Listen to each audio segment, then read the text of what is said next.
Hello everyone.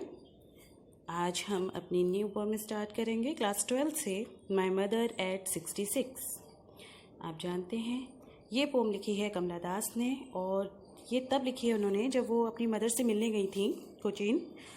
और वो सोचती हैं कि उनकी जो मदर हैं अब उनकी जो एज है वो 66 ईयर्स की हो गई है।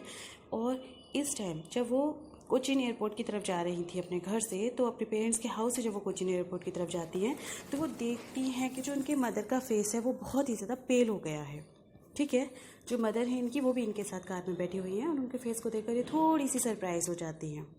ओके, इससे पहले हम ये जानेंगे कमला दास कौन है। कमला दास एक पोइट्रेस हैं जिनका जन्म मालाबार में हुआ था, केरला में, और इन्होंने बहुत सारी पोम्स लिखी हैं और पोम के कलेक्शंस के साथ इन्होंने 5 बुक्स लिखी हैं जिसमें थाउजेंड्स ऑफ पोम्स लिखी गई हैं।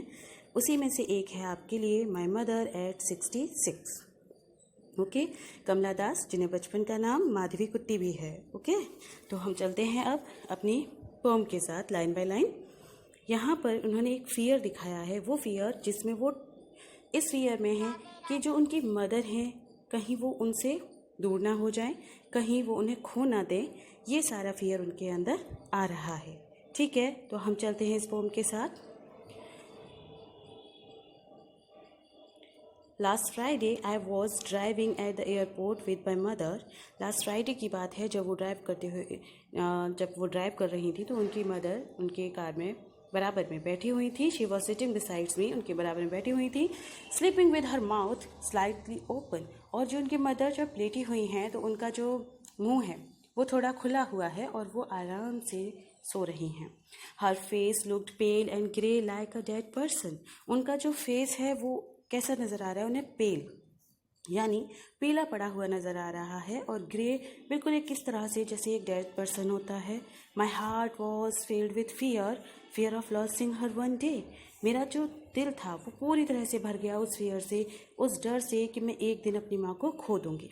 ठीक है, तो कोई भी हो जो अपने पेरेंट्स से प्यार करता है या पेरेंट्स के लिए बहुत ज़्यादा लव्ड वन होते हैं उसके लिए पेरेंट्स, तो वो क्या सोचते हैं कि उनके पेरेंट्स जो उनके साथ हमेशा रहे। ऐसे ही कमला दास सोचती थी कि जो उनकी मदर है वो हमेशा उनके साथ रहें, और वो इस फियर से ही डर जाती हैं कि जो उनकी मदर है कहीं वो उन्हें खो ना दे। तो फिर वो क्या करती हैं, to distract myself from these sad thoughts.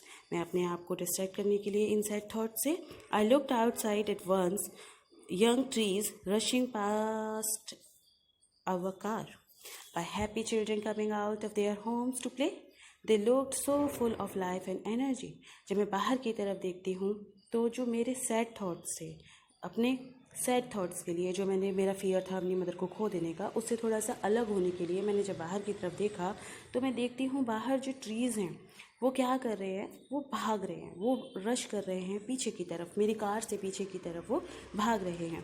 और मैंने कुछ बच्चों को देखा जो अपने घरों से निकलकर वहाँ खेलने के लिए आए हुए थे, वो बहुत ज़्यादा हैप्पी थे। They looked so full of life and energy. बाहर मुझे लाइफ दिख रही थी, एनर्जी दिखाई दे रही थी उन बच्चों के रूप में, उन ट्रीज़ के रूप में। बट जब मैं कार की तरफ देख रही थी तो मुझे एक फियर नज़र आ रहा था अपनी मदर को पेल और ग्रे देखकर। अंदर क्या था, मेरी सैडनेस थी, फियर था, लेकिन बाहर जब मैं देख रही हूँ तो मुझे लाइफ और एनर्जी दिखाई दे रही है। जब वो एयरपोर्ट पहुँच जाती हैं तब उनके थॉट होते हैं कि at the airport gate I looked at my mother again. जब मैं एयरपोर्ट गेट पर पहुँची तो मैंने फिर से अपनी माँ की तरफ देखा। She stood there week and old. अभी भी वो वहाँ खड़ी हुई थी, वीक हैं, बहुत ज़्यादा ओल्ड हैं।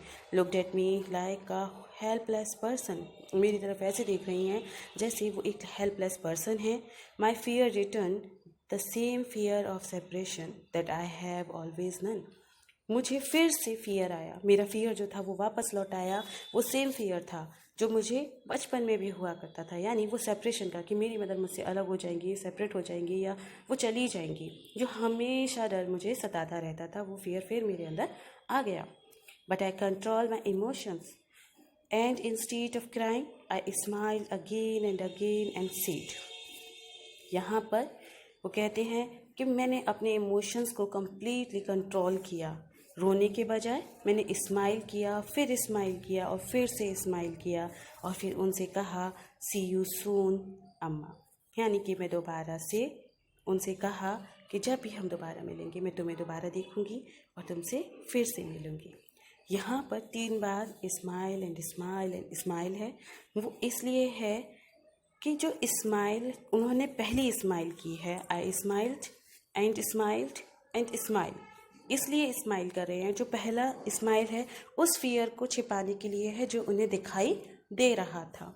दूसरा स्माइल अपनी मदर को वहाँ स्टूड खड़े हुए देखना, उन्हें देखना कि वो मेरी मदर हैं और अभी भी मेरे साथ हैं। और तीसरी जो स्माइल, मुझे पता है, उस डर को हाइड करने के लिए कि मुझे पता है शायद हम इस बार ना मिलें, लेकिन फिर भी उस फियर को छुपाकर ये स्माइल इसलिए थी कि हाँ माँ, हम दोबारा से फिर मिलेंगे। तो बस यही है हमारी कमला दास की पोम, जिसमें उन्होंने अपने फियर को हाइड करते हुए बताया है कि किस तरह से कितना प्यार करती हैं वो अपनी मदर को और कितना उन्हें अपनी मदर का साथ चाहिए। एक फियर जो हमेशा हर किसी के अंदर रहता है, किसी अपने लव्ड वन को खो देने का। तो हमारी ये पोम कमला दास की यहीं ख़त्म होती है। इसके लिए आप लोग देखिए और मेरे चैनल को सब्सक्राइब कीजिए। Thank you and bye bye.